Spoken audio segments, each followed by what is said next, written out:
And hey, we are back. I know it's been a long time, to paraphrase Rakim, We but shouldn't have left you. we shouldn't have left you without a strong show to step to. Okay, okay. Now, when I start rhyming, now you know we're in trouble. We are, after all, Blerds in the Attic. I'm Cheo Hodari Coker, And I'm David Betancourt. former showrunner of Luke Cage, and David is what? What do you actually? What are you doing? Because I'm a former everything. I can't really tell you what I'm currently doing.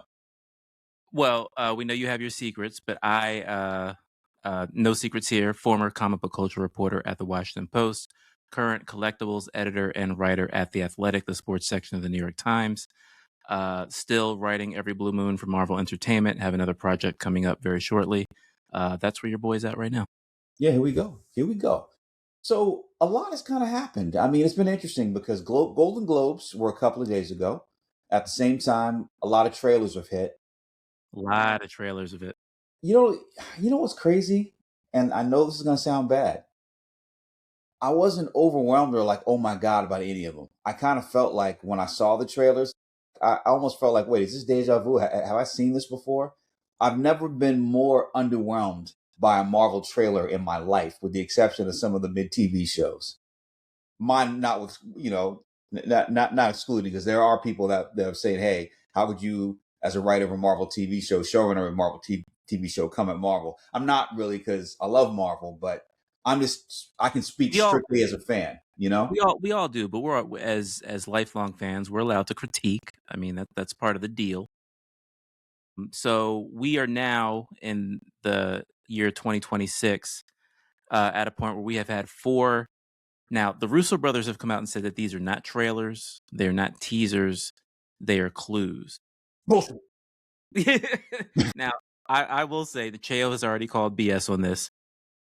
When the first one dropped, and let's go ahead and just talk about them in order. So that first, Wait, so what's the clue? Is the clue a movie that everyone's going to show up and see at least once? Yes, absolutely. But my problem is that it's kind of, I don't know. It's just not adding. It's just not adding up to something that I'm just gonna be like, oh my God, I cannot wait to see this.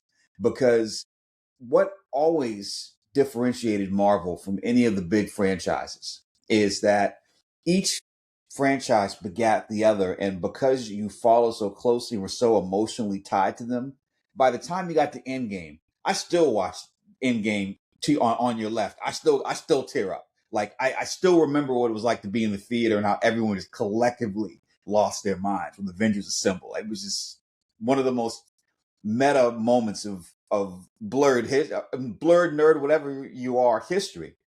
But now with these, I hate to paraphrase, even though I hate the Celtics, I hate to paraphrase Rick Pitino, but Larry Bird and Kevin McHale are coming out of that locker room, and knowing that Chris Evans is a Boston guy. This Chris, if you watch this, is not to diss Boston. Yes, I'm excited that he's back. No madcap, whatever he is, but that alone, I already knew that. Okay, seeing Thor eh, with the whole thing with the kid, eh, like if somehow they brought Asgard back, yeah, I'd be excited about that shit. or You Tessa know, Thompson. X-Men, no contest. Like, although it'd be great if they were going to introduce a new Professor X, a new Magneto, but of course, as a swan song, I'll never be unhappy to see those guys. Of course, that Cyclops moment is straight out of the comics, and that was great. You know, although I still, with the exception of of Hugh Jackman coming back as Wolverine, he's the, I know this sounds crazy. He's the Mike Tomlin of superhero actors, because he's been doing the same role for over 20 something years. And even though, yeah, people are like, well, he hasn't won a playoff game, like, he's never lost. You know what I'm saying? He's never had a losing season playing Wolverine. So, I'm not mad at that. And it was kind of refreshing to see somebody else besides Wolverine in an X-Men cameo. And then I saw the Wakanda one, and I was just like, other than King M'Baku, which is cool, it's immediately the questions come back. I mean, you can't make anybody happy, because people are going to be like, well, why does she have the kick throne? Or what about the kid? There are just so many things. Are they going to recast? Or, if it is rumored that Damson Idris, and I don't know anything, I really don't. If Damson Idris is the one who's going to come out of that locker room or come out of that to your left, and he's now, the new T'Challa, is he an alt-universe T'Challa, or is he a T'Challa that was the kid that we saw at the end of Wakanda Forever, in a moment that still makes me tear up? You just never know. I mean, and to be fair, it's like, it kind of reminds me of the first time I heard Rihanna "Lift Me Up." I thought the song, the first time I heard it, was mid as fuck. I just thought it was just, I didn't get it. But then when they introduced it in the movie, and the way that it came up, and the way that it fit the vibe of the movie, and the way that it just kind of just came up so simple and just elegant. Yeah. I tear up thinking about it because it was such the perfect song. And maybe that's what's happening. Maybe right now I'm like, yeah, I want something different. This is mid. But I could, a year from now, after having seen this movie, be like, oh my God, like, how did I miss it? You never know.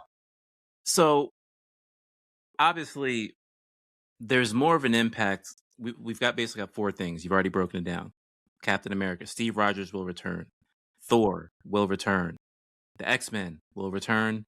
Wakanda and the Fantastic Four will return. That's what we've gotten so far in these four, not teasers, according to the Russos. The Russos have basically said this is not. I think the somewhat disappointment that is out there with the fandom is the fact that these aren't teaser trailers. There's no dialogue.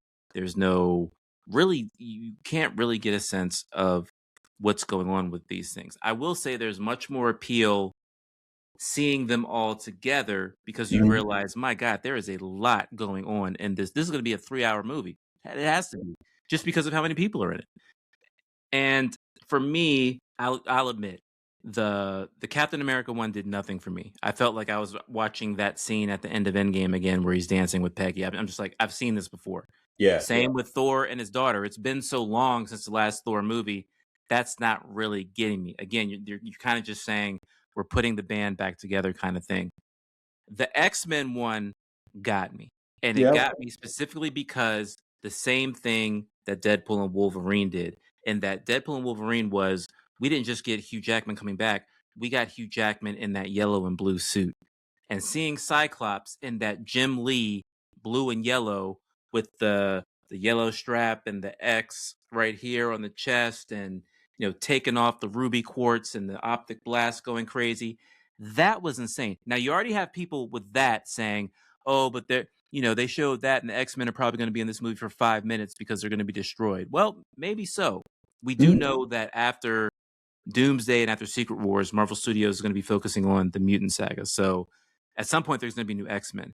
But seeing Cyclops done right, and let's face it, James Marsden will always be an iconic casting for Cyclops because when you put those shades on, when you put the visor on, man, that looks like Cyclops.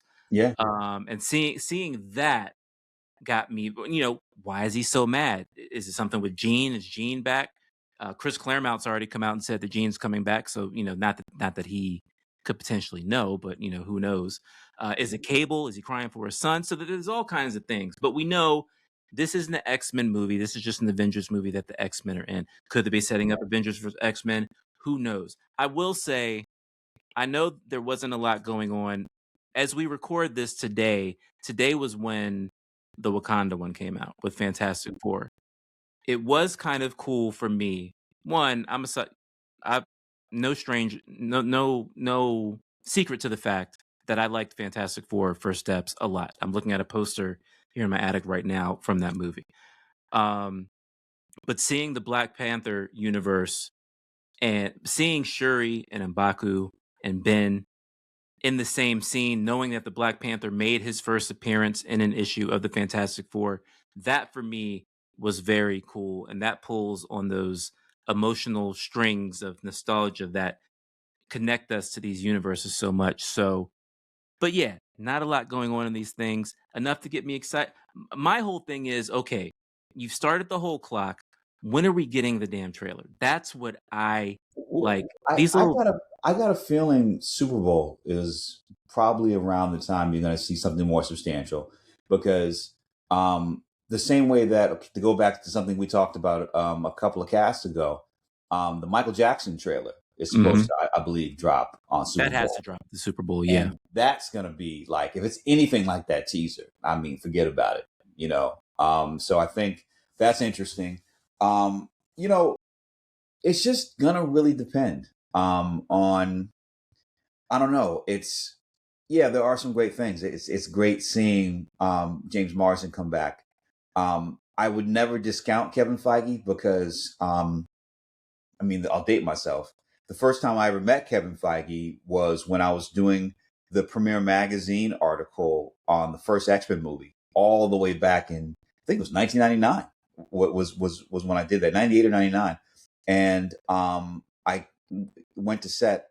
And forgive me if you know all you sleuthing motherfuckers out there, like if I get the date wrong, it was 30 something, damn near 30 years ago, Long 20 time. something years ago. It was a long time ago.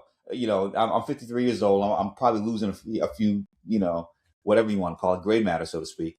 But it was a long time ago. It was decades ago. Half y'all weren't even born when I went to set, and Kevin Feige was an assistant. So that's always the lesson. Always be nice to everybody you meet, because you never know when the assistant to Laura Schuler Donner is now going to be the major domo of the entire Marvel universe. Very nice guy, by the way. But the one thing I would say is that he had the front row seat to the birth of the X-Men when they were first shooting the first movie in Toronto, and then later, of course, when they moved the whole operation to Vancouver. And he has an emotional tie, I think, to those characters, those actors, the whole nine. And so I think that it's less a, you know, we have to kind of respect the previous universes to unite them as one, as much as it is somebody that literally has been there from day one, has been through Avi Arad to all the way to now where he's the boss. So I I think think it's going to be a homecoming, you know?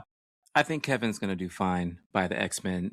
If, as you said, he was there at the birth of the X-Men cinematically in live action, he understands the significance more than anyone of the 20th Century Fox universe cast getting the Marvel Studios treatment, being alongside Marvel Studios heroes. It's going to be just like when we saw Tobey Maguire and Andrew Garfield alongside Tom Holland and saying the word Avengers. You know, See, but even with that, I contradict you on that, because we had no idea. They denied it. They lied to our faces. Oh, I'm not in the movie. I'm not in the movie. How dare you even ask about But the movie? that brother in Atlanta that delivered Andrew's food, he let us all know. Remember? Yeah, you know what I'm saying. But still, it was just like, I believed them. I really did. And so when they showed up, it was a surprise. You know what I'm saying? Yeah. Or another great surprise was when Chris Evans showed up in Deadpool and said "Flame on." I was like, that Instead of was Avengers Assemble, so. yeah. So I wouldn't just discount their ability to still surprise, You but know, I I just we're jaded. We what want something different. I think we're in a situation where we're so like this. It's January. This movie doesn't come out until almost the end of December. We are literally almost an entire calendar year away from the debut of this. So to think we're gonna get like an almost 4 minute trailer letting us know everything that's going on, I'm not surprised we haven't gotten a teaser yet. I do think you're right. The Super Bowl would likely be the first time we get a whiff of anything more than these little sneak peeks. Uh, obviously there'll be something in the summertime as well to really get things going. But has my appetite been whet a little bit? I mean, there's a lot of stuff, and it's going to be a big year for movies. And I think Feige taking a look at the calendar, seeing all the other things that are coming out, and saying, "Okay, we are going to end the year with the big bang," was the right thing to do here. Well, I'm looking at the release calendar, right? Spider-Man drops July 31st. Let's see. I think It's pretty safe to say when Spider-Man comes out, there has to be a Avengers Doomsday trailer attached to that. more I than would likely, imagine. yeah. But I Yeah, think you might get your first big teaser attached to Crime 101, because Hemsworth is in Crime 101. It looks like a good movie. It's Don it Winslow. It's got does. a whole Heat vibe. So I think that's one thing. I think definitely once you hit Memorial Day, around the time that Mandalorian and Grogu hits, you should get some meat with that. Michael actually could be the first time. Michael comes out April 24th.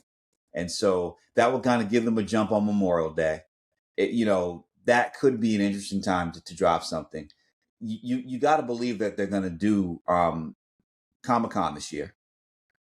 And then Digger, even though that Tom Cruise movie it's weird and quirky enough where I think you'll probably get the final trailer attached to that in October.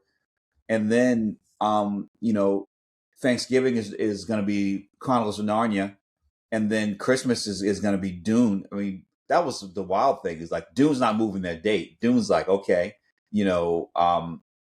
Avengers Dune, they're going to do the whole Barbie, the Barbenheimer thing, where you don't think someone's going to budge? Nah. And why would you? Because trust me, Thursday night, Wednesday, whenever they start, when you go to that 5 o'clock and get your double popcorn, we're going to be at the movie for 6 hours, and we're going to not complain one bit, because hardcore people like us don't need spouses, don't need family, don't need friends. We will get the popcorn and soda and enjoy the hell out of ourselves for 6 hours, just getting out the house and literally in the middle of the afternoon, evening, whatever, just going to the movie alone and watching, and then we'll go see it again. Because, we don't care. Even if it's bad, we'll see it again.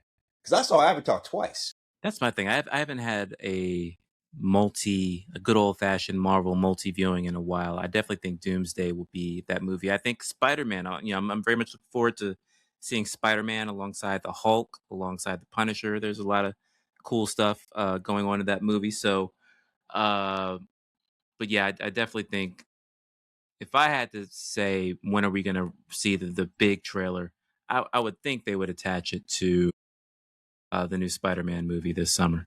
I think one of the things you have to be careful about is, and this is the thing, because I do want to address Avatar, the most recent one, Fire and Ash, right?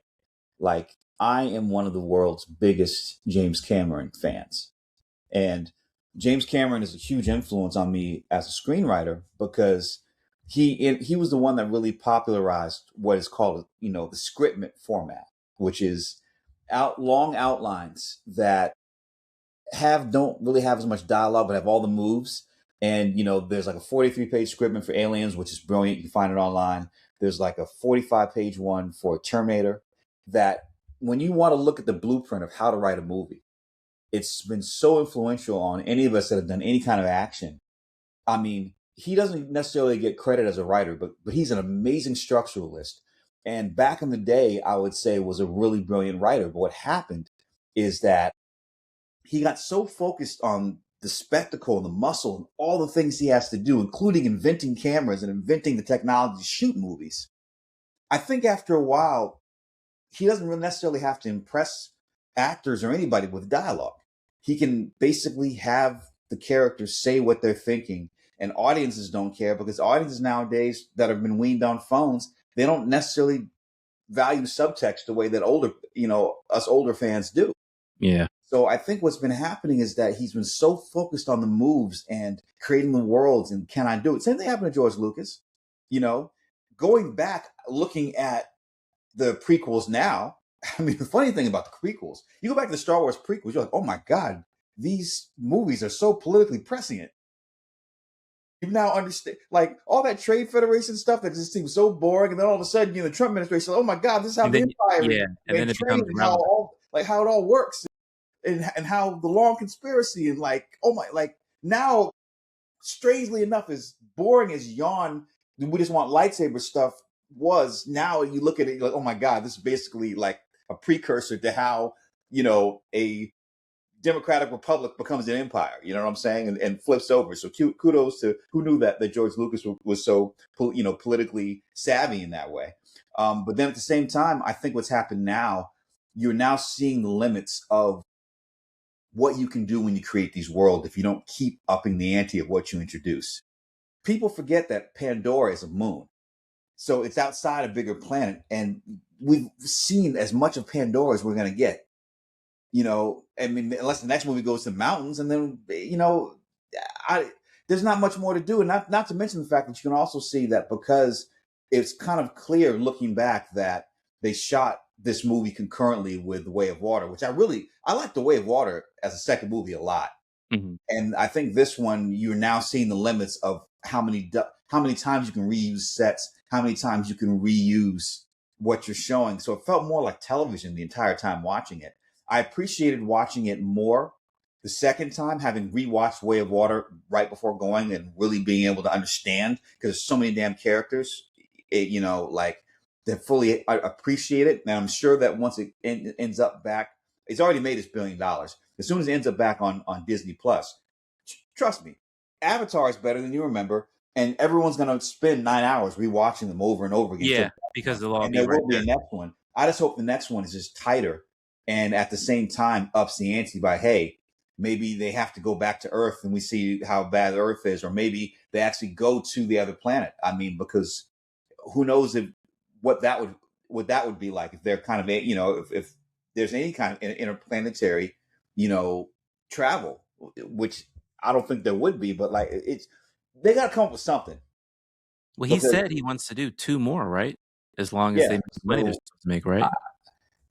it's just going to be really interesting to see what they come up with, and let him finish what he set out to do. But I think at the same time, You make $1 billion every time you earn the right to finish your story, on top of the fact that you're already James Cameron, you know? exactly. But I'd love to see Ghost of Hiroshima. I'd love to see some of the other things that he has. I'd even like to see him go back to directing a Terminator movie. Because he's produced them. He's done some hand holding. He's also done some where he's been more hands off. But I think as a swan song, if he went back to his low tech roots, when you as a writer, when you rewatch Terminator, when you rewatch Aliens, it's directing 101. It's writing 101. There's still so many lessons to learn about pacing, action, character development from those movies.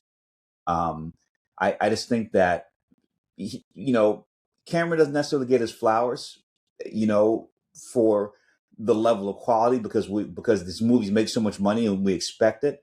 But I think that with the Avatar, with this third one, it's been the only one that I haven't loved, and so I'm really hoping that if there is a fourth, that he really justifies, like from a character standpoint, why we're back. You know?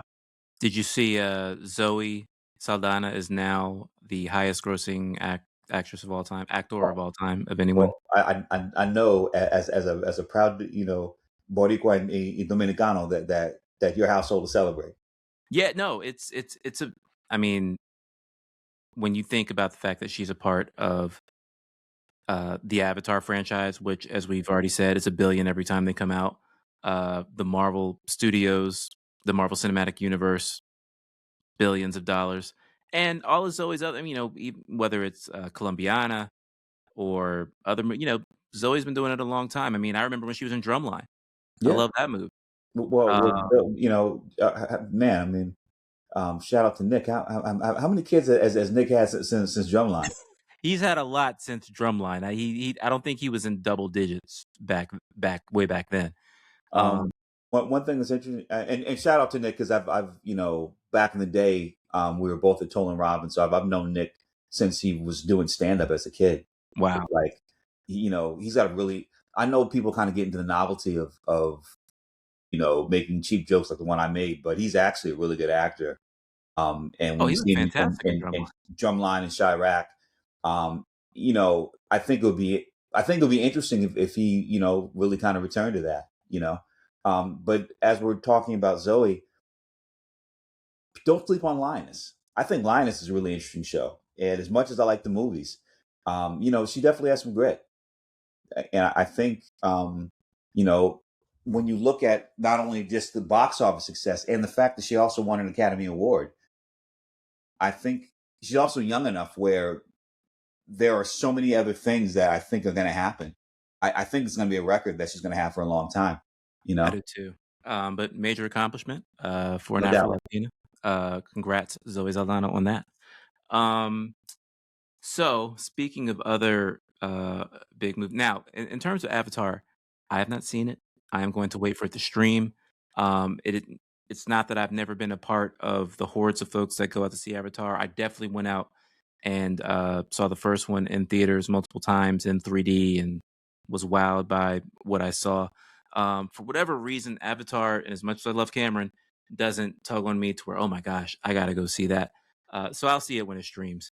Although I gotta admit, having rewatched the first one and rewatching the first one in 3D, because I'm one of those rare people that actually has 3D capabilities on my TV. It's old enough. Like, it still plays really well in 3D. I mean, it plays well. It plays just fine analog, but you watch it in 3D, you understand, the immersive experience, and it's always going to have a following, like a format following, the same way that if we want to start transitioning to talking about centers in one battle after another, like they're going to be doing road shows showing 70 millimeter big IMAX format, screenings of Avatar, one battle after another, and Sinners for the next decade. And because that's the thing, one of the great things about what James Cameron did, one of the great things about what Ryan Coogler has done, one of the great things that Paul Thomas Anderson has done, and really the king of all of them when it comes to big format, Christopher Nolan. The Odyssey is to shoot the entire movie in IMAX. They had to invent. So I'm so glad you brought that up, because I think a lot of people, obviously, especially you, being someone who has created stuff in live action universes, but the whole thing with IMAX cameras are, when you're watching an IMAX movie, a lot of times the IMAX stuff that you're seeing are scenes without dialogue. And that's because the cameras were so loud that you couldn't get them close enough to the actors to where they're doing dialogue, because the cameras were just making too much noise. So all these pre the Odyssey, any IMAX movie you've seen, like, think back to The Dark Knight or something like that. That scene where he's, in China and he's going to get Lao and, gliding with his cape. That's a nice IMAX shot, but there's no dialogue in that. So what they've basically done with the Odyssey, which we're about to get into now, and leave it to Christopher Nolan to be the person to get this to happen. The whole movie's been filmed in IMAX. So we're literally going to be seeing an IMAX experience that we've never seen before, because they've invented an IMAX camera that can get close enough to the actor that they can say their lines and you're not hearing all this noise from the camera. Yeah, which I think is A, amazing. B, I think what gets really interesting It's is, like, fascinating to me. basically that's David Lean, Stanley Kubrick level, Sir Richard Attenborough, like, I mean, epic type filmmaking where, I think about shots like, so for example, there's the famous shot in Gandhi, where you really see all these extras, things you take for granted now. Like, oh yeah, that is, you're thinking, you're watching Gandhi. Oh, they did a digital mat. They must have, and you're like, wait a minute, no, they didn't have that technology. They had to get 50,000 people for, to populate the streets for that shot. Um, I, you think about those types of huge spectacles, and also the fact that the actors, Matt Damon, and everyone involved just seems to love the experience of having worked with Christopher Nolan. It doesn't feel like hype. They actually are enthusiastic about what they went through in making the movie. I think it's going to be one of those things that's going to be really interesting to watch. And although, albeit, it might take you a month to even get a seat, because if it's going to be as popular as it has the potential to be, and they're going to show it in IMAX, exclusively in IMAX, those are going to be really hard shows to get into. And I think that kind of excitement is good, because that was one of the things that we saw with Sinners, is that had Sinners stayed in theaters in IMAX, people would still be going to watch it in IMAX. Because when Ryan Coogler did that breakdown of all the different formats, and the why of all the different formats, not only did it feel important to go see it in the biggest format possible, you were rewarded with how it was shot. And even though people say that it got robbed at the Golden Globes, which to a certain extent it definitely did, I think come Oscar time, I'm still optimistic that it will be widely recognized. And my fear with all the critics keeping it off the best of list was that people would have forgotten about the movie. But I think in a weird way, the backlash of not including it made people rewatch it and put it back on those lists. To me, it's like, and this is the old school basketball fan in me, if Sinners are my Lakers, and one battle after another are the Celtics. You want your Lakers to win, but Larry Bird is Larry Bird, Right. and sometimes it's just not your night. You know what I'm saying? And it's just like, as much as it hurt me, even growing up on the East Coast, being a Lakers fan, like those years when the Celtics won were just painful. But you didn't feel that like you lost to an inferior team.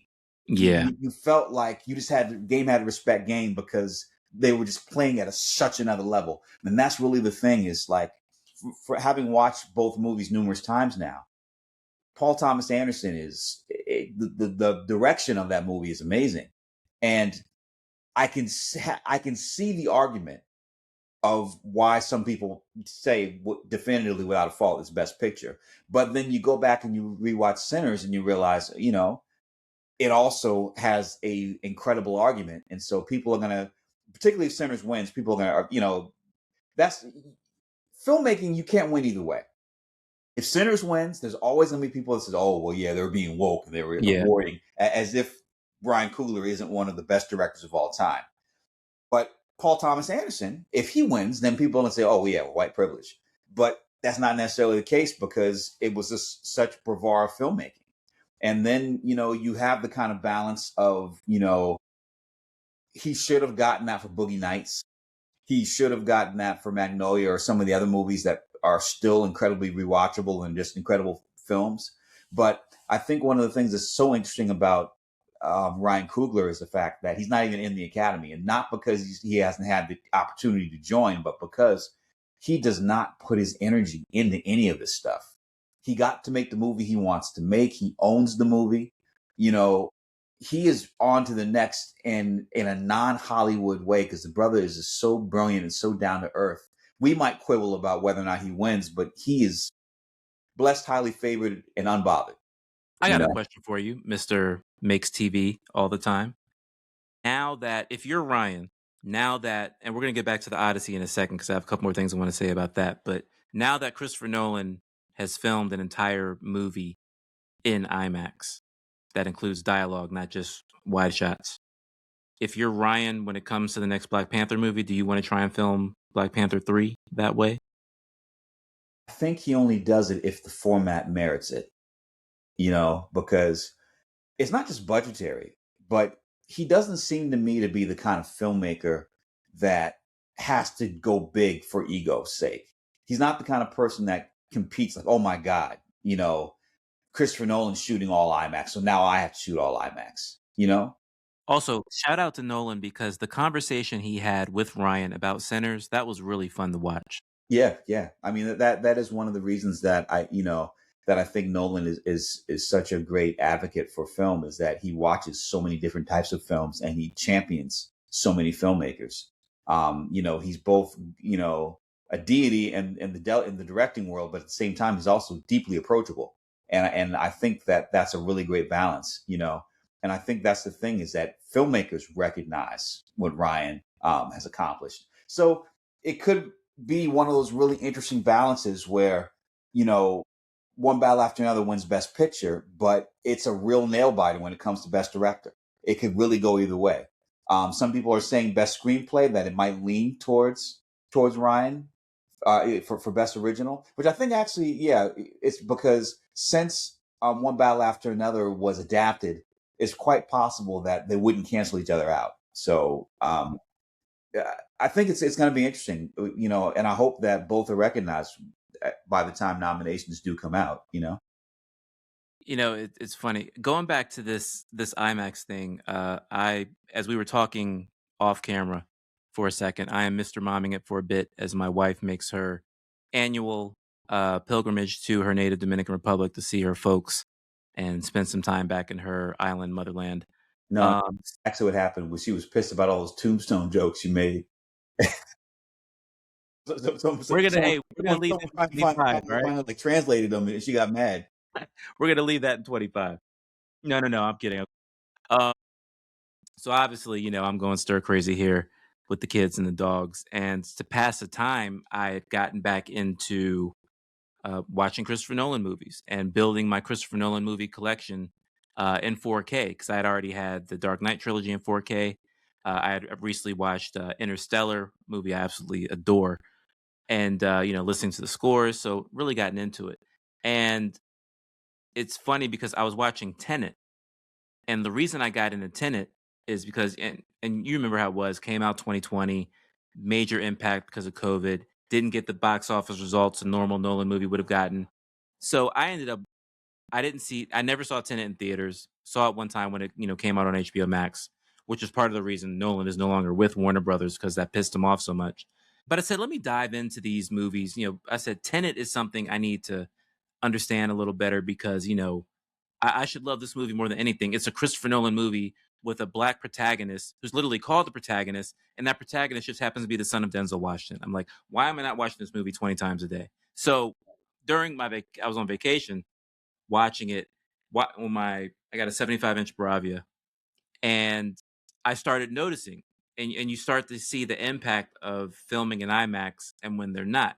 And it kept playing in my head, because at that point while watching it, I knew that the Odyssey is going to be 100% IMAX. So when you've got the 4K TV and the 4K player, 75-inch screen, when it's a scene that's not being filmed in IMAX, you've got the widescreen, which means you've got the black bar at the top, black bar at the bottom. As soon as it's an IMAX scene, it takes up the whole screen of the TV. And Right. those moments where it goes from widescreen to full screen, it's like, whoa! Well, you also saw that for more recent adapters, or people understanding that, watching Sinners, because Sinners did the same thing. Yeah, And during certain dramatic scenes, of course, during the scene everyone still talks about, you know, bridging all the, I don't want to spoil it for people that haven't seen the movie. It's probably safe too, but if you haven't seen the movie, if you've been living under a rock for the past 6, 7, 8 months, the scene where we see the past, present, and future of black music, in one sweeping shot, or one sweeping sequence. incredible scene. Incredible scene. I think you're right about the format thing and really the importance of it. I think when you start talking about the future of film, though, what gets very interesting is you're really going to see a separation between the wheat and the chaff. There are going to be there the theatrical movies. You are going to have to go big, or you are going to have to be a complete visualist in the next 5 years to have a successful theatrical movie, because people need to feel as if there's a reason why they're watching this on the big screen. Because now that people like you're saying, you say without even blinking that, that you have a 75-inch screen. Whereas when we were growing up, if you had a 40-inch screen, you were balling. But that was I know. like nowadays, what killed cinema was not just, the Netflix of it all. What killed cinema in theaters is the fact that during Super Bowl weekend, you can get a 100-inch television or a projection television HD for, on sale, probably $700, $800, $1,500 at the most if you go all bells and whistles and sound, maybe $2,000, which back in the day was what a 50-inch cost you. But now you can really go like at home experience, that, and the collapse of the windows, and being able to have such a good home experience and those collapsing windows. I mean, shoot, just like, even though it's required for you doing what you do to have seen, Avatar, Fire and Ash, you're still going to wait on streaming, because when you blink, it's going to be out. Yeah, And you really haven't missed much in terms of that. So my point is that the F1s, the Sinners, the Top Gun Mavericks, you're really talking about three directors. You're talking about Christopher Nolan, Ryan Coogler, Kaczynski, and then you also are thinking about, because he did F1 and Top Gun Maverick, but you're also talking about Denis with the Dune movies. Like, I think people are going to have to be reintroduced to watching movies that, because a movie like After the Hunt with Julia Roberts 20 years ago, there is no way on earth you have a movie with Julia Roberts and Andrew Garfield that's not going to be widely theatrically released. yeah. And now it's like that's almost automatically, yes, you get more eyeballs on streaming, but there is still something about watching just a drama in theaters that makes you remember why you like films in the first place. People like to kind of whatever reason really like to go after highest to lowest. But I saw that in the theaters. I mean, I think it played better theatrically than it played at home on Apple. I've watched the movie numerous times because I'm a huge Denzel fan. Spike Lee is one of my idols, but I really liked how it played on the big screen. I Yeah. think it does make a difference, but I think it's going to be harder and harder for filmmakers to fight to get their smaller, more dramatic movies in theaters because people are going to expect these huge spectacles nowadays. I just keep thinking of the scene, for example, in Tenet, where Kat, the character who that actress also was in The Crown, she's going on the boat where the Russian is, and they're fighting against the clock and against timelines and all that stuff. Just that moment when it goes from widescreen to IMAX, I just instantly said in my head, I was like, yo, a year from now or whenever it is, when I have a 4K copy of the Odyssey, is the whole movie going to take up my entire screen? Because if so, that's going to be freaking awesome. I know I am from the school of Christopher Nolan. I understand that he, I always had this joke where back when I used to tweet, I'd say, watching Inception on my iPhone, just the way Christopher Nolan intended. I know that he wants me to see it in the theater for the theatrical experience.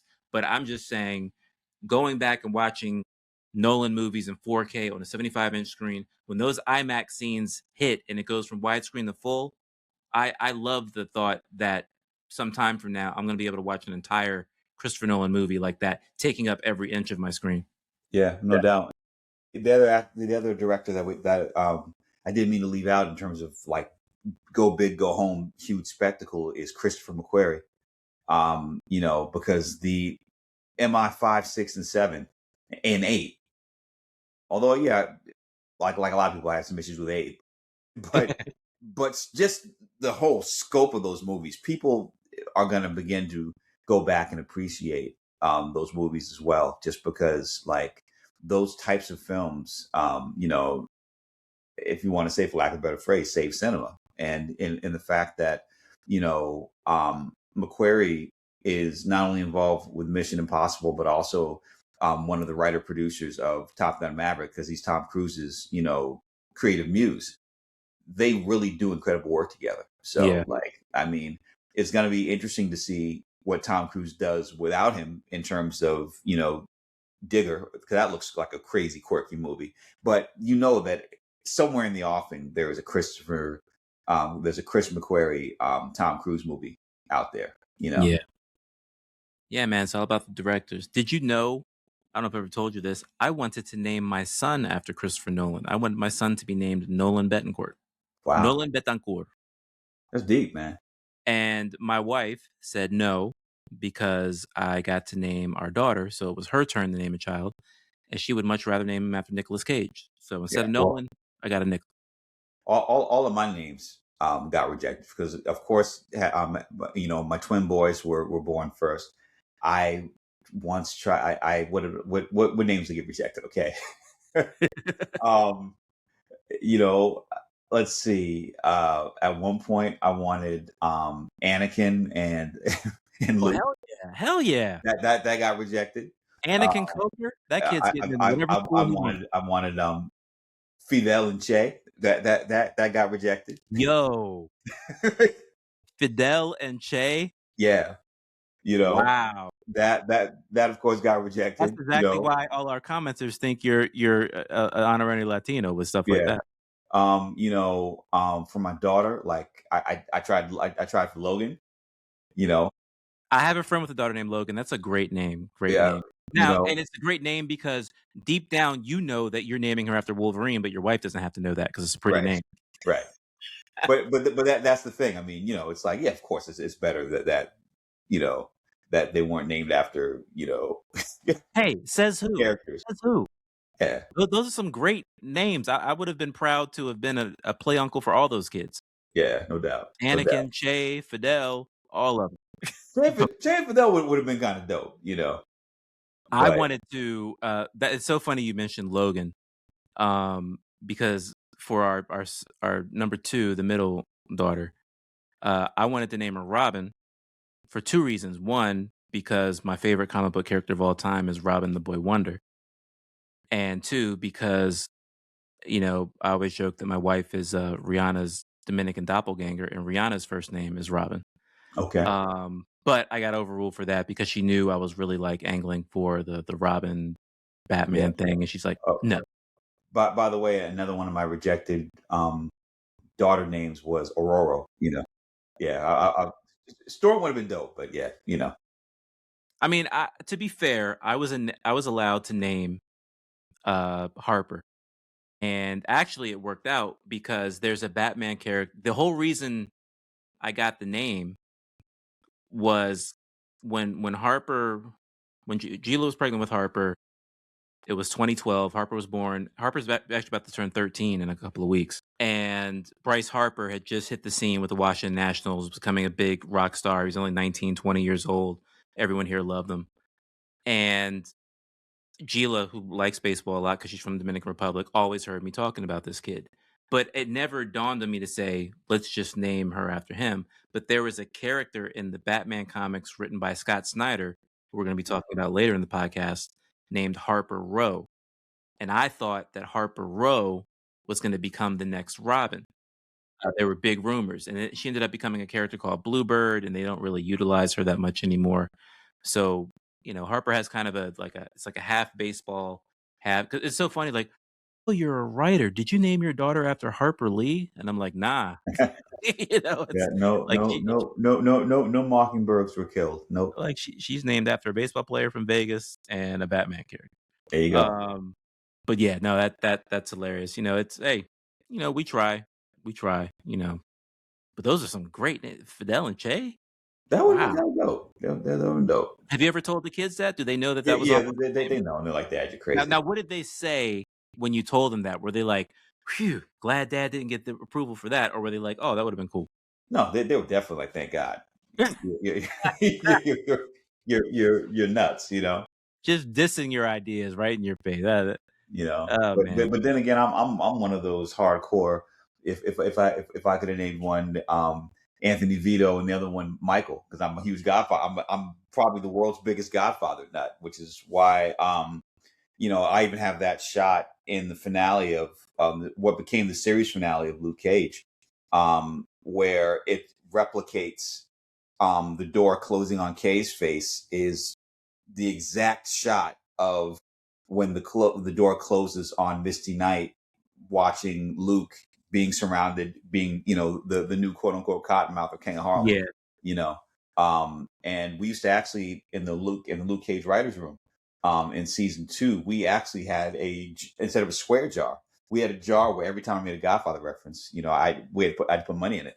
And by the end of the season, we could comfortably afford lunch with it. oh man. Well, our kids are named what they were supposed to be named, and they're happy with their names. What more can you do? Very much so. But getting back to directors, what do you think about?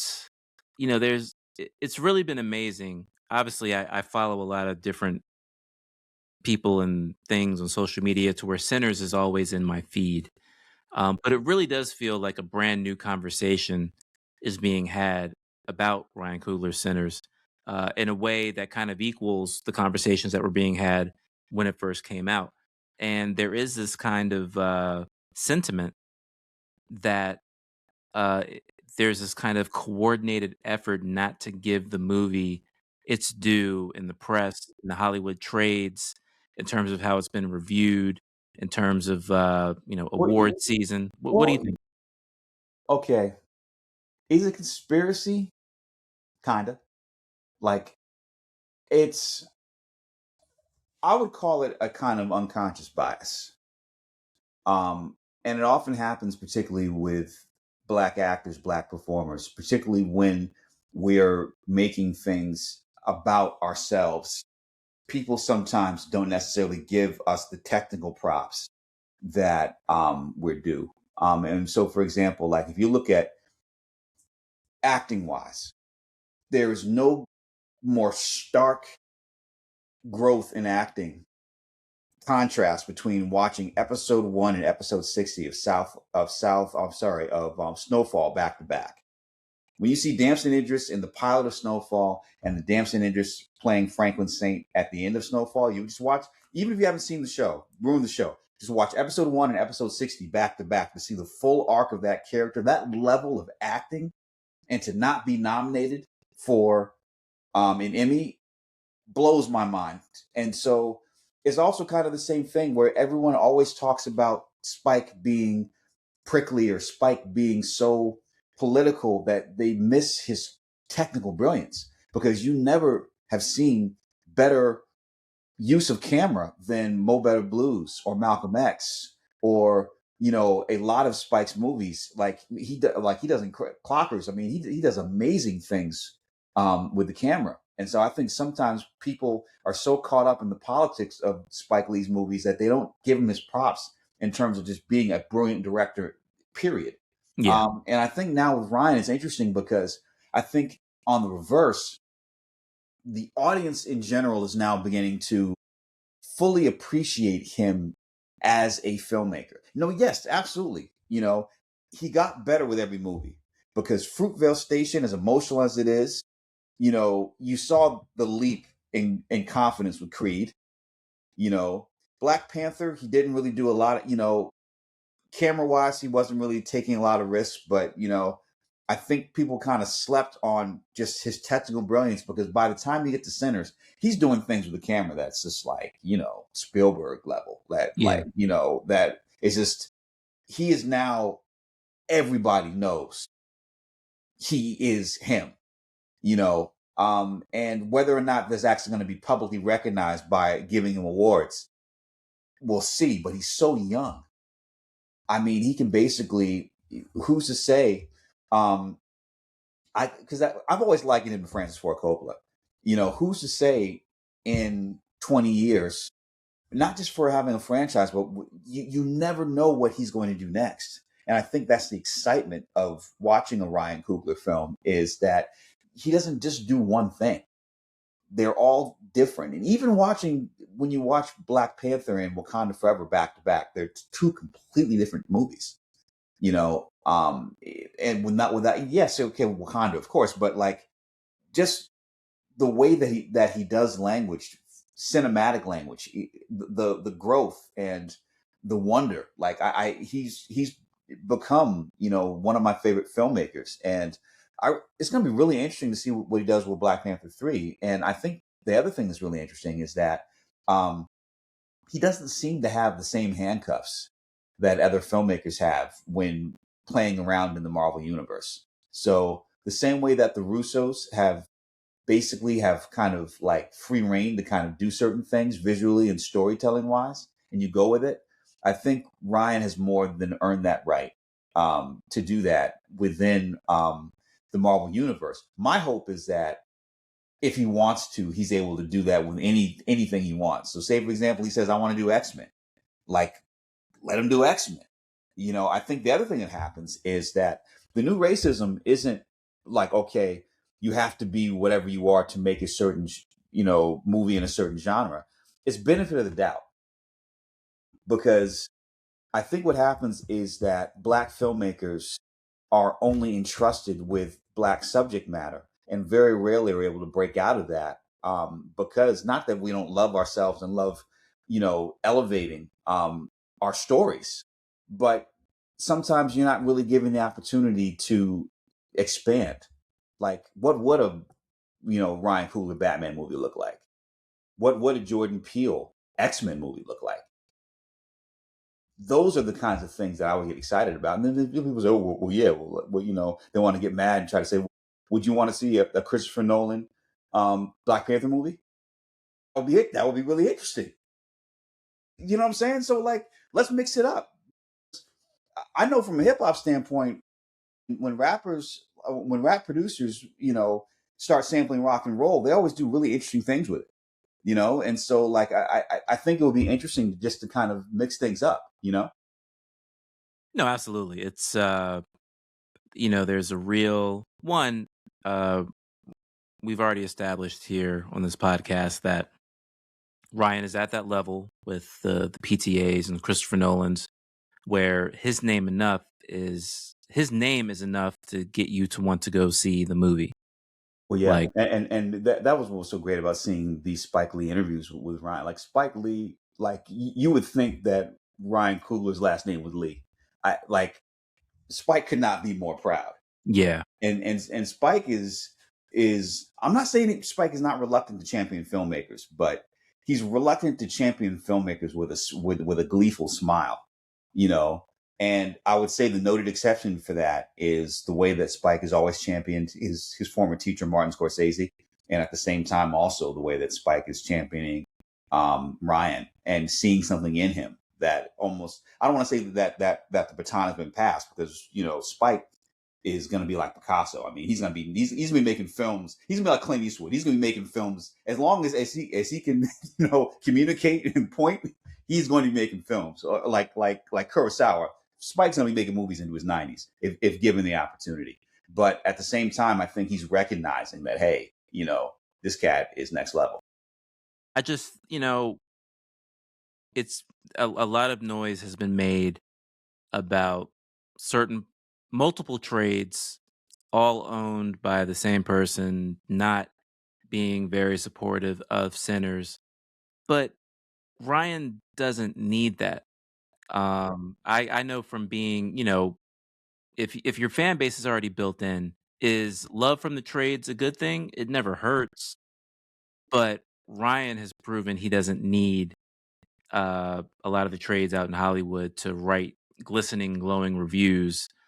I mean, even back when they were analyzing the opening box office, Yeah, it that had the that waft of unappreciative. And yes, Ryan, let's face it, he has made an unprecedented deal in terms of his ownership of Sinners that a lot of those folks just aren't used to seeing, and especially not used to yeah. seeing with a young black man. So, Yeah. I mean, there is a very limited um, group of white filmmakers that have had that deal, and Ryan was able to leverage his success into getting that deal.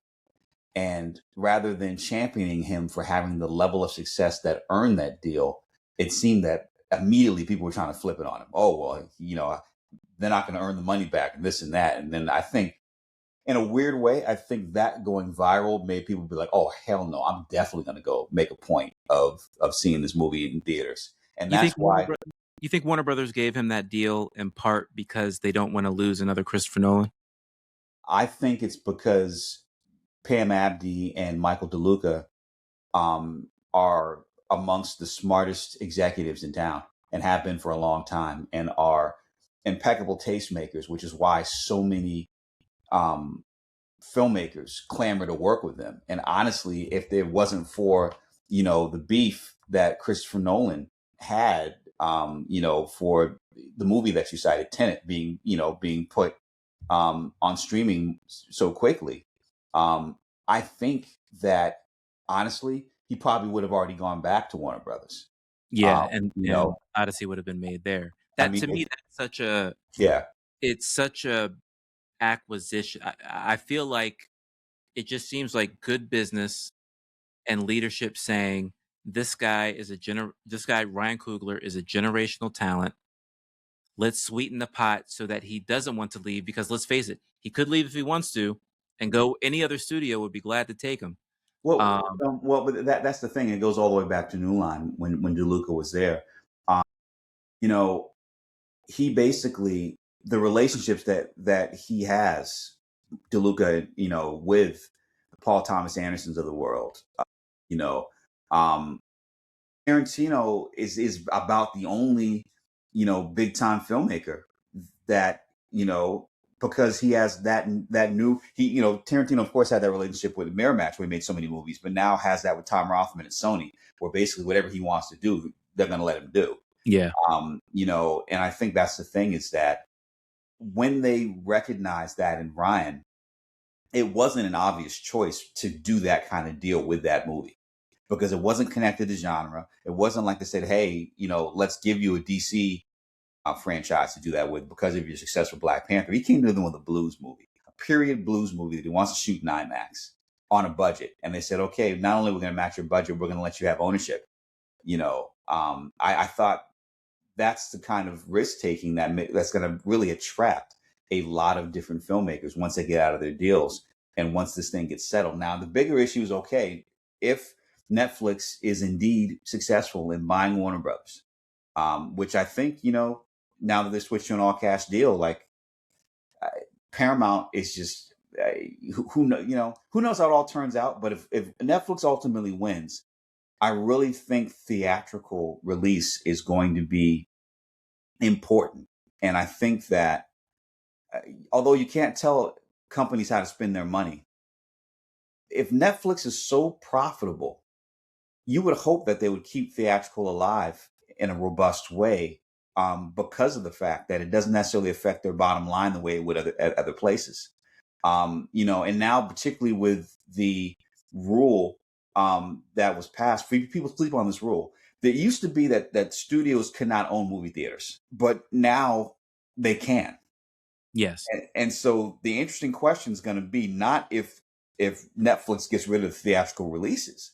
I think the bigger question is going to be if you're going to spend how many billions of dollars to buy Warner Brothers, and you could buy AMC for $5 billion, $4 billion. At that point, you're printing money because you are going to make money. You're able to control how many theaters come out. You're able to actually get fresh cash and not just subscribers. Or you could up the amount that you're paying with subscriptions to now give you a membership to go into AMC theaters if they own theaters. If we talk about vertical integration, who's to say that that's not the next move? And they would be very smart to do that. I'm still not convinced that Netflix has a super strong interest in the theatrical experience. Now, let's take it back to Christopher Nolan for a second. Let's just say that there was no pandemic in 2020. Tenet gets the theatrical release that Nolan wanted, which is theatrical. It doesn't go to streaming, because don't forget back then, Warner Brothers said all of our 2020 releases are going to go boom straight to HBO Max on their release date. So you can either go to the theater or stream it. That pissed Nolan off. Boom, he's gone. That's why Oppenheimer was at Universal. That's why the Odyssey is at Universal. That's why Nolan is at Universal. But let's just say that didn't happen. Let's just say that Tenet got his theatrical release and that Nolan remained at Warner Brothers. This Netflix deal, if it goes through, can't believe everything you read, but there's been a lot of buzz about Warner Brothers potentially saying, we're just going to have 17-day theatrical releases, and after a few weeks, boom, it's streaming.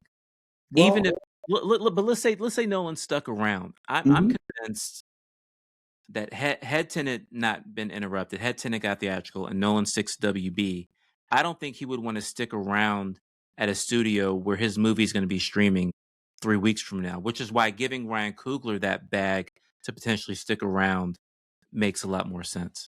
Well, I think the thing is it depends, because the thing is that if you're Netflix, say Netflix wins that battle, and now they've already built, I think they built actual studio space in Jersey.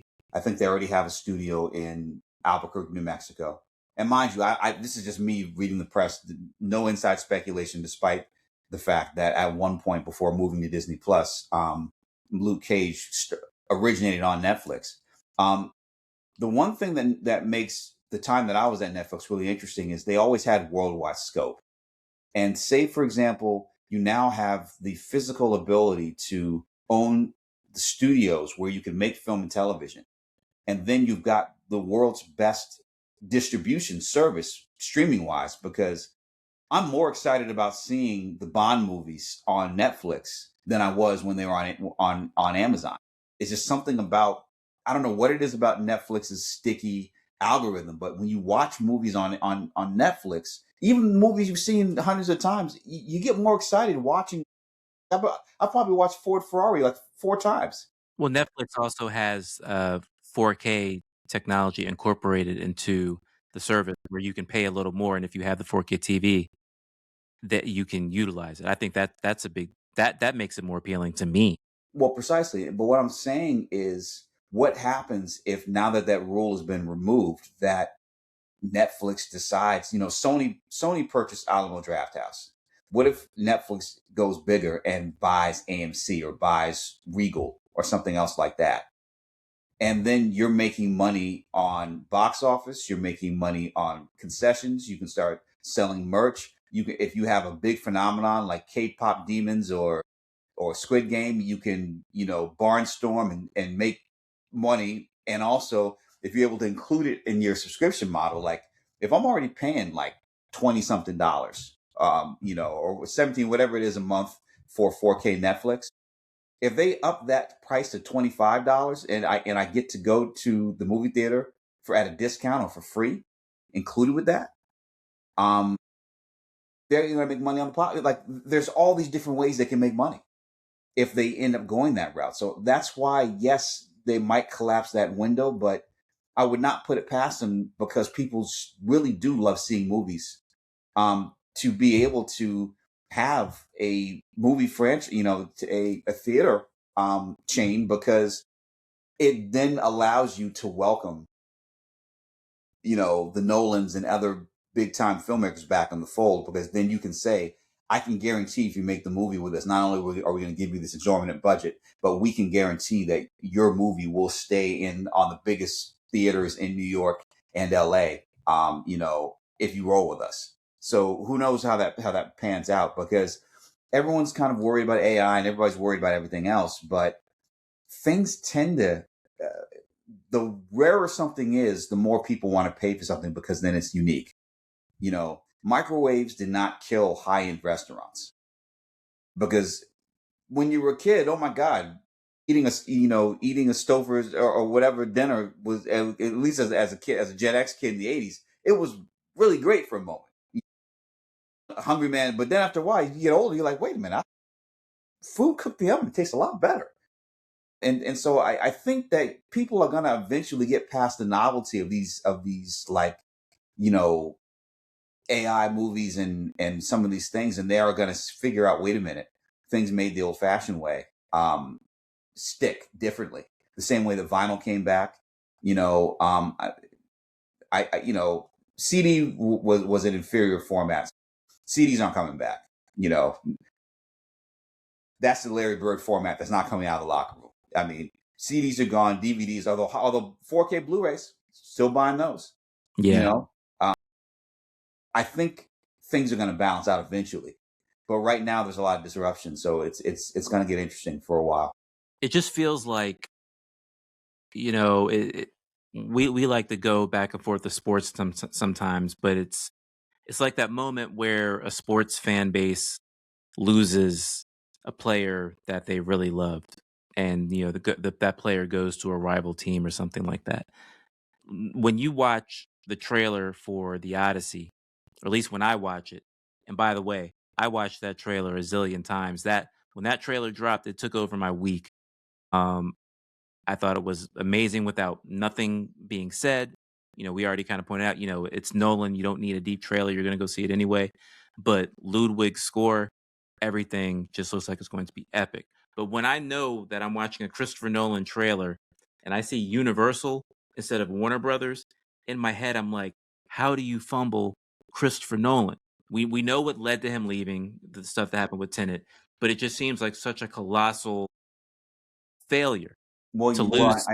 again, to go back to sports, or keeping with sports, like the Eagles, people got so fed up with Andy Reid that people forget that he was the Eagles coach, and that when he left the Eagles, and then within 4 years of leaving the Eagles, created a dynasty in Kansas City. It took Eagles a long time to get over that until they finally won a couple of Super Bowls. And I think what happens is, the Ravens are about to make the same mistake, because who knows if they get a coach that is going to do as well as Harbaugh. I think the Steelers, people want to complain about Tomlin all they want and about his lack of of playoff success, but Wins. he won one game less than Chuck Noll. Like at that winning percentage and in that level of wins, I mean, he probably deserves a statue at Three Rivers. People will be, oh my God, I can't you say that they couldn't win a damn playoff game, but the level to it's one thing to win Super Bowls and be in playoff contention with Big Ben, but to have those so many years with run of the mill quarterbacks and still not have losing records, there's serious coaching going on. Yeah. And I think it's going to be, and I think it's kind of the same thing where it's like people fumble bags. People forget that the Colts cut Peyton Manning and then he went and won another Super Bowl with the Broncos. And then, most strangely of all, because conventional wisdom was that if you have a quarterback in their 40s and they're a little long on the tooth, and when New England got rid of Tom Brady. Yeah, I knew that's where you were going. And then Brady went down and did what he did. I got something for you. You know what I'm saying? It's like, who knows on the film level? It's just sometimes I just think it's just like you let a filmmaker do what they want to do. It's like that's why I'm still shocked that Michael Mann had such a hard time getting Heat 2 financed. You know, I think there's still sometimes you just got like The Irishman should have stayed at Paramount. There are certain things that I think you just kind of let a filmmaker do what they do, Well, I'll say this. Losing Nolan, I think there's certain people you don't let leave the lot. But if you have to lose Christopher Nolan, securing Ryan Coogler is that those things, that's a push. Those things balance out. And now everything is okay again. 100%. And I think the other thing that's interesting with Ryan is his ambition, because he's got his film form, his film successes. I think it's going to be interesting to see television wise what happens like with X-Files and some of the other things he has in the hopper. Sky's the limit. And I think that, but not just for him, I think that this is a really exciting time in filmmaking. It's a scary time because of, labor stuff and also people are still trying to figure out the AI of it all. But, good storytelling is good storytelling. And I think it might be reduced, but I don't think it's going to go away. I think it's going to, continue to evolve. And I think that there is going to be a balance, much the same way that sampling didn't kill people making good records the old fashioned way. I don't think that AI, even when there's probably some kid somewhere that's going to become absolutely brilliant in their use of it. I don't think that that's necessarily going to kill making movies the old fashioned way, so hopefully there's a balance. Yeah. So kudos to Warner Brothers for, you lose one legend, you sign up another one, that's how you do it, and that's what the good teams do. If that good player leaves, you got to go out and get another one. And that's what they did. Yeah.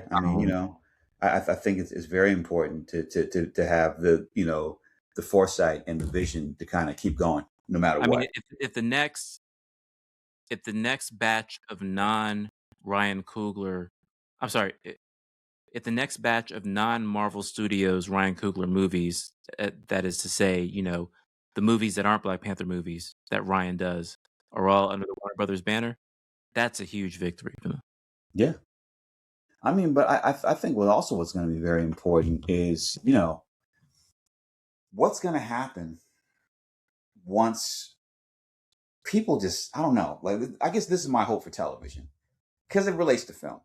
Like, people don't want to wait all these damn years between, franchises and formats.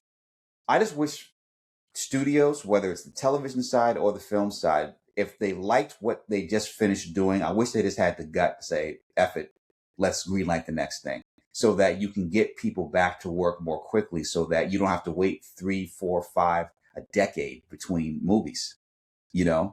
Like, if you already, like, I think that's the thing is like, it does not cost them that much to say, you know what, we have good feelings about where you're going with this television show or with this movie.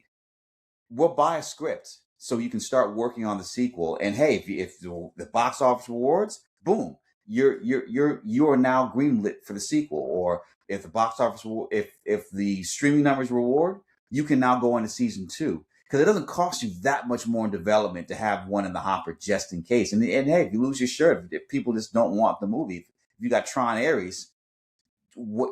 Yeah, so you paid for a script. It's not like you done another green light for a film that people basically didn't ask for.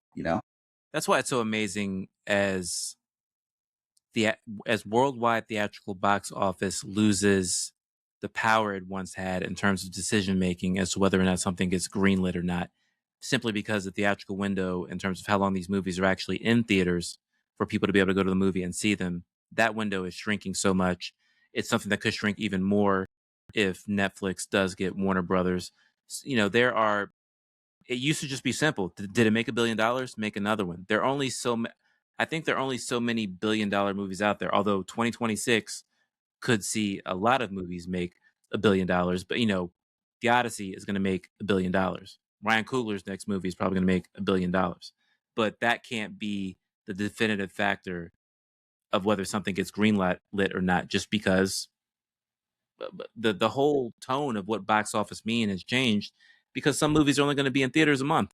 But here's the thing. Like, perfect example. Like, don't sleep on Antoine Fuqua. That Michael trailer was so good.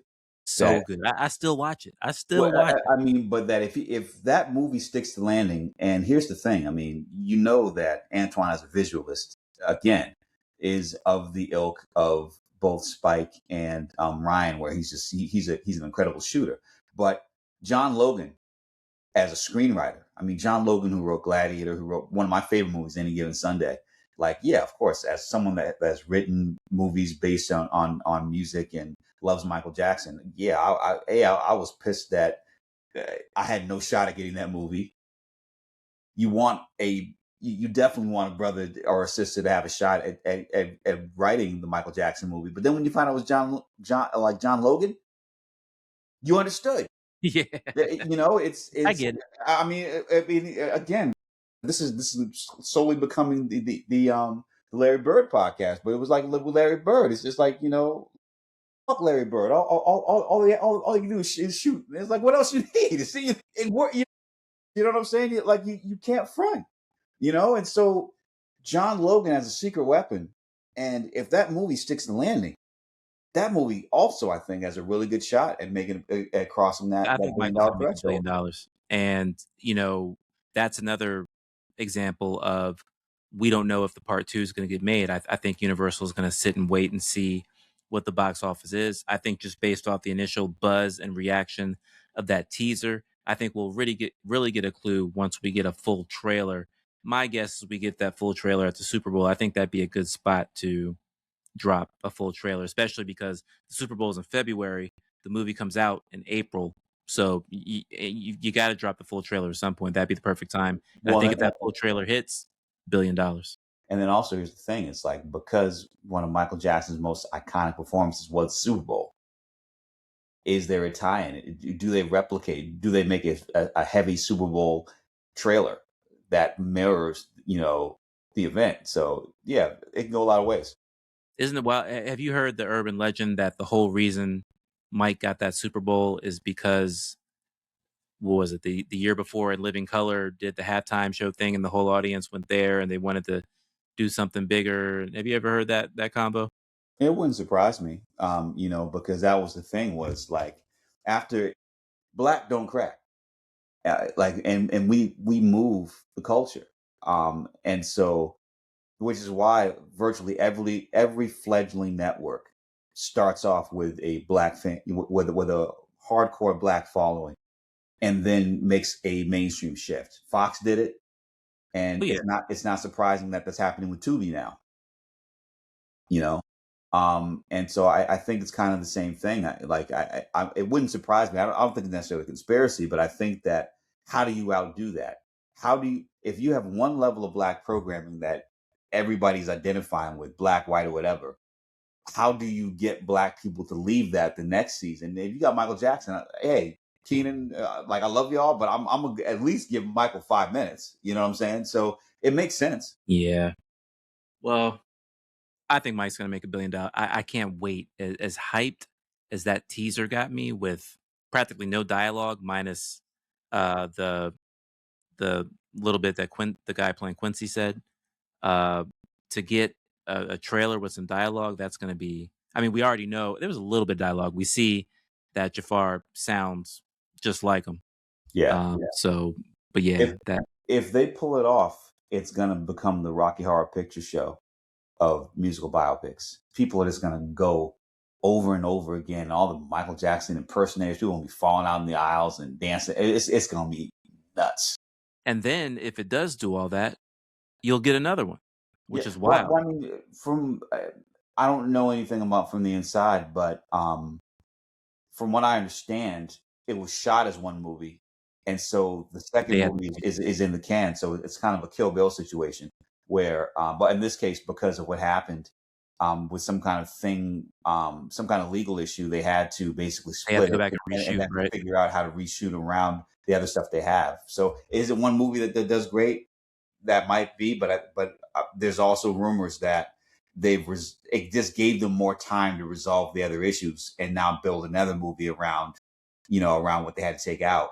And the thing about it is, like, Michael Jackson has so many eras, and there are those people that who basically love the bad, dangerous, and forward era more than the thriller, off the wall, earlier era. And there are some people that get stuck with the Jackson 5 or the Jacksons era, the Gamble and Huff, victory era. And then there are some that, who are so nostalgic for just the Motown Jackson 5 stuff. So Yeah. take your pick, And Michael, I think they've said that Michael is going to end around the bad tour.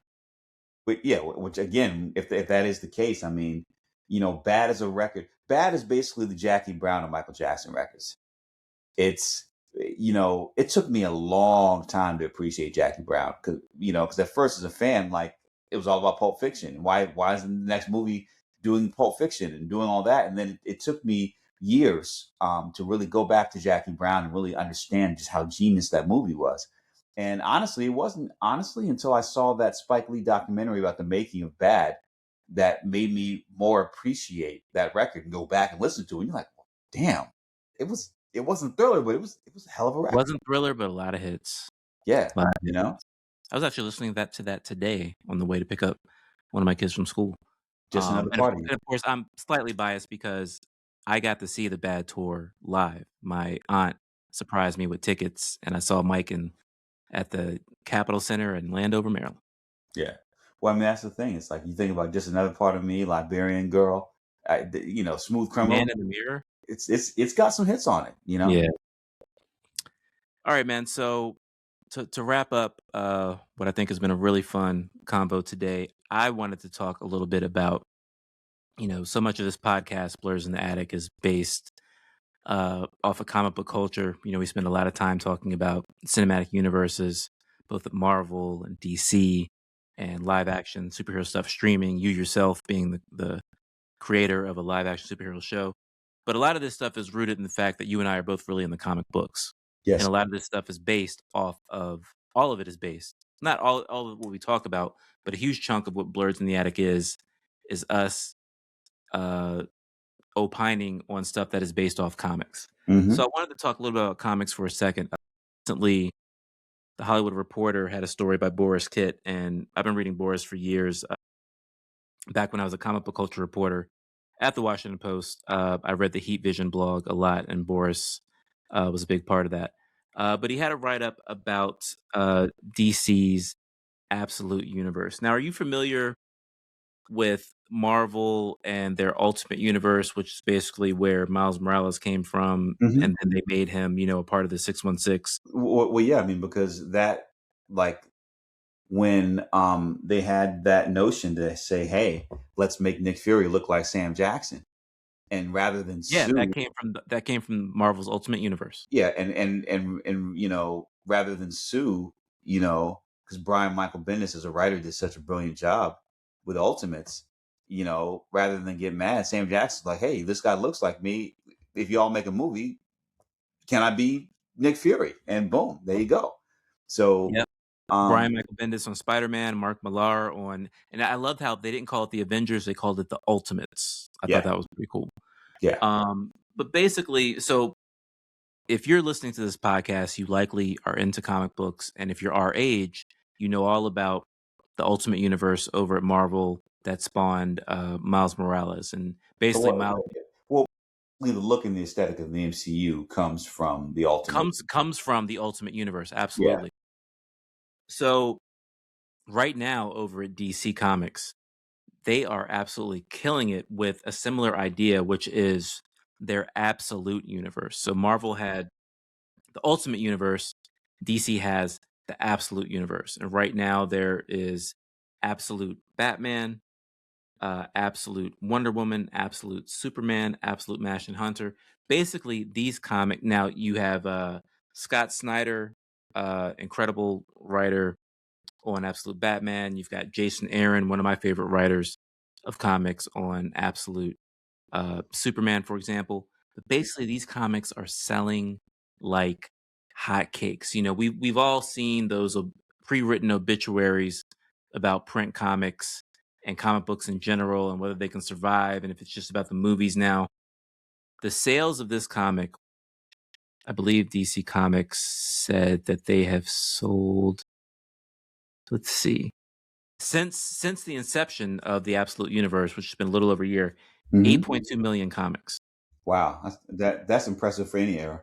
3 million alone of that is Absolute Batman, which has been incredible. Now, I don't want to say a good problem to have, but DC is going through what Marvel went through back in the early 2000s with the Ultimate Universe, whereas this alternate universe, that the whole point of it is so that you can bring in fresh ideas that aren't beholden to all of the rules that come from, Spider-Man can't kill or this and that, stuff like that.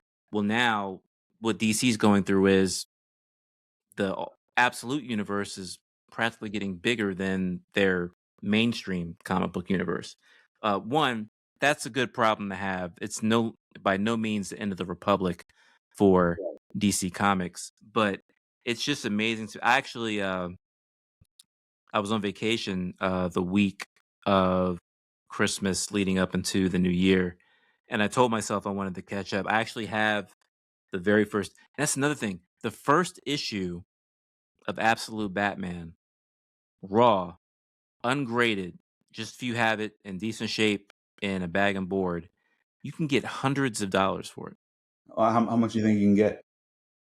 At the very least, between 150 and $200, you could That probably get for something that's just out. That's for pretty something amazing. that just came out a year ago. That was $5. That's pretty amazing, honestly. They are up to, I think, their 10th printing of Absolute Batman #1. 10th. It is like the kids are eating it up. All the folks our age who love this stuff eating it. Like they have found, like you always say, like there are always these initiatives, like New 52, Ultimate, whatever. We're looking for that new audience. They have found it, Well, and they are reaching kids that weren't reading comics before, and you combine that with the folks that are already there. They have found a new audience, and they are kicking butt. well, that's the thing for me is that you know, what's happened over the years is Thursday, Wednesday used to always be very special. When I New was in comic LA book day. going to Golden Apple Comics or anywhere I was in the world, I would stop and get bags and bags and get comics. And when you start talking about the real era of comic book physical collection, like I was very much one of those adapters. But then once they came out with the books, like you see, in the background here, for people that are listening to us, I've got a lot of hardcover omnibuses or omnibuy. I guess I don't know what the plural of omnibus is, but they're beautifully bound, high high quality stock color versions of comics, so you get both the physical experience, but you don't have to go issue to issue. It's just one big volume. And I tend to now wait for things to collect and then either get the paperback version or, the high end version. And so as a result, as so much of the energy is moved to film and television, and as I've also made a living at that, I find that I don't really catch up with, because I'm not a big Kindle reader, or using comics out, that online version of reading comics. I tend to still like to hold a comic when I read one. Yeah. I just tend to now wait for them to be collected. So for me, admittedly, Absolute is one of the Absolute series, whether it's Wonder Woman, whether it's Batman, whether it's Martian Manhunter. I'm probably going to get to those as they're collected and then read them like all in one sitting.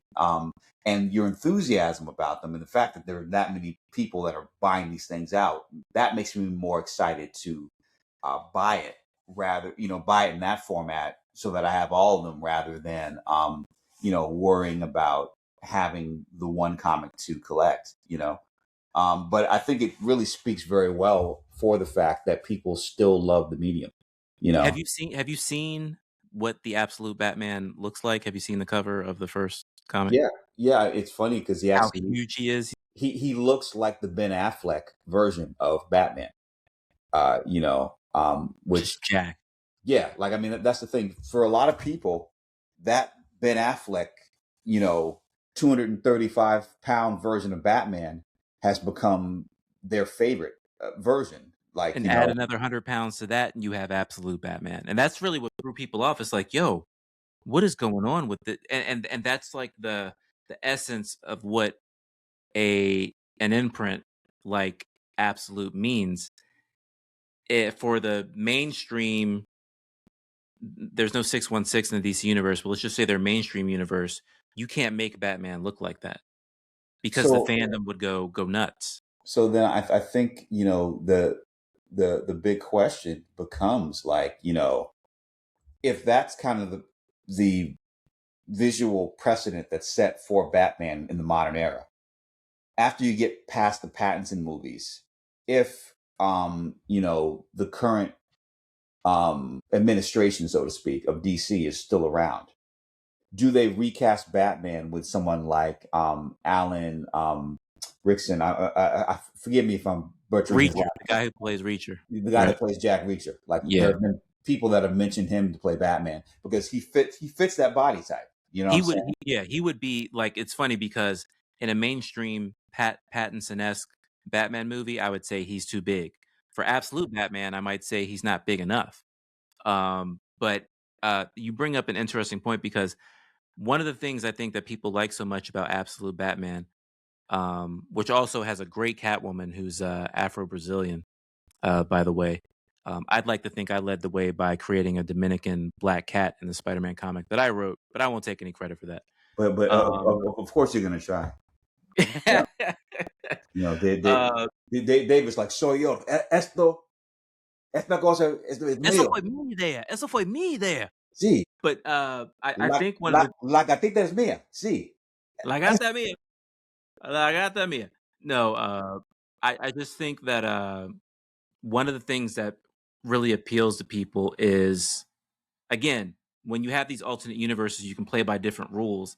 In this universe, Bruce Wayne is a middle class kid. He's not rich.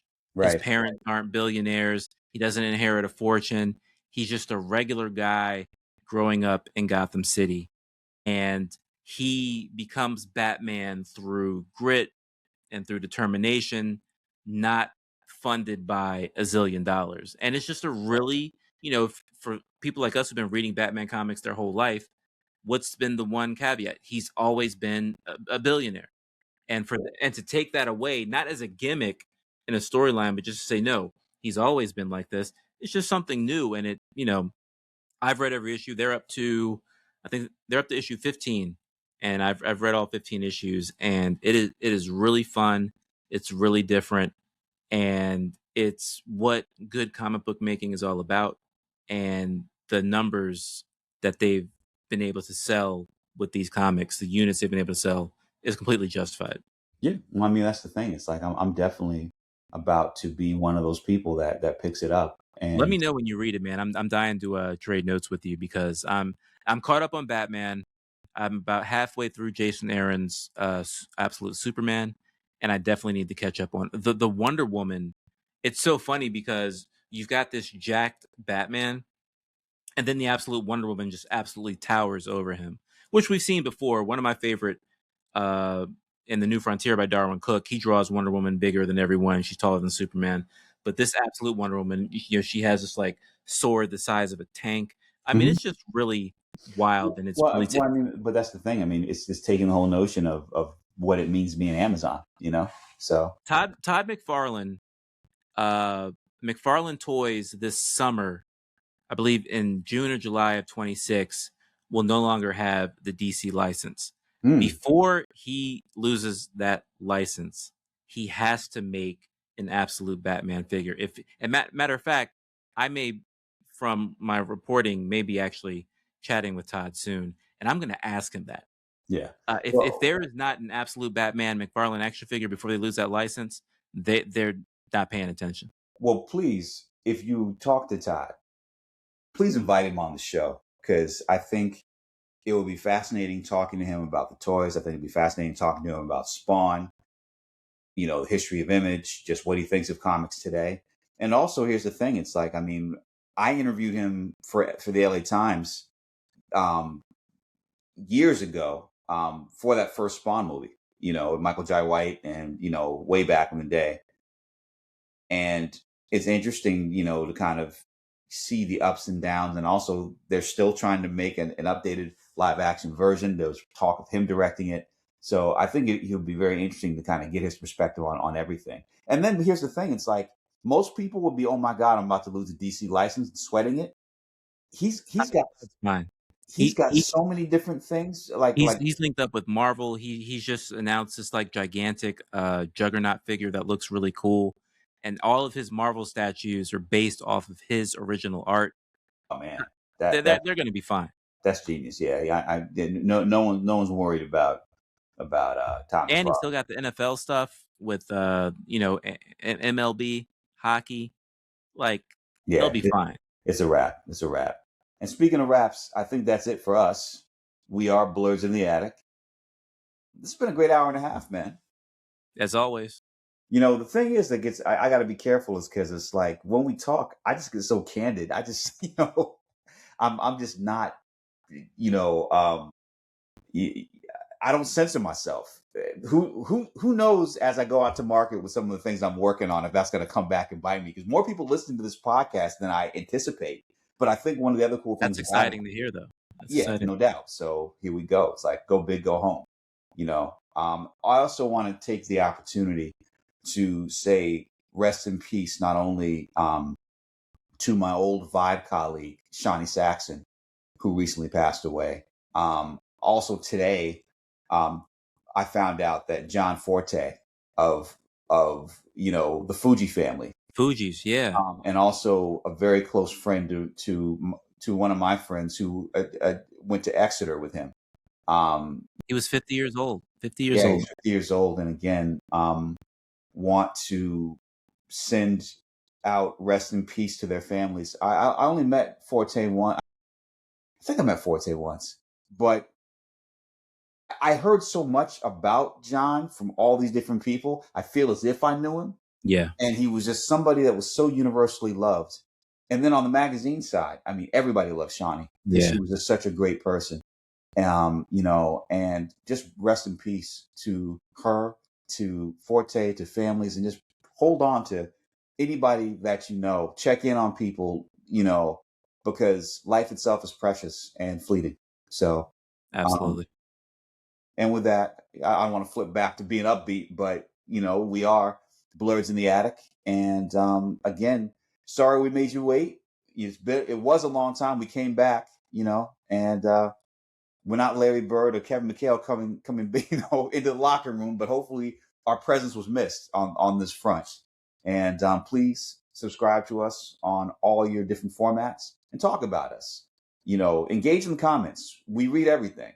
We do. Yeah. También en español, también. Y somos bilingual. English or Spanish, we got you. There we go. And with that, adios, excelsior. And Jen, I'm not going to use the MF for it. I promise. I've reformed, even though I did curse a couple of times. Not now. He did that earlier. That's true. All right, y'all. Peace. Peace. Bye.